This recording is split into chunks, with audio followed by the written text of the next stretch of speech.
அனைவருக்கும் இனிய தமிழ் புத்தாண்டு நல்வாழ்த்துக்கள். இன்னைக்கு ஒரு மினி விலாக் பார்த்துடலாம். காலையில எழுந்ததும் ஒரு கேரட் ஜூஸ் போட்டு குடிச்சாச்சு 2 பேரும்.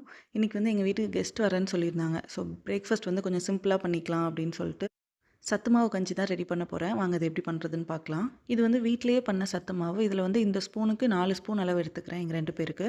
அத ஒரு கிளாஸ் தண்ணி ஊத்தி நல்லா கரைச்சுக்கலாம். இன்னொரு பக்கம் கொஞ்சமா தேவையான அளவு மட்டும் கருப்பட்டி எடுத்துட்டு, அதில கொஞ்சம் தண்ணி சேர்த்து, கருப்பட்டி கரையிற வரைக்கும் மட்டும் கொதிக்க வச்சு எடுத்துக்கோங்க. இப்ப நம்ம கரைச்சு வச்சிருக்கிற மாவ ஸ்டவ்ல வச்சு கொஞ்சம் கிண்டிட்டே இருக்கலாம். இத வந்து கைவிடாம கிண்டிட்டே இருங்க. இல்லன்னா சீக்கிரமா கட்டி விழுந்துரும்.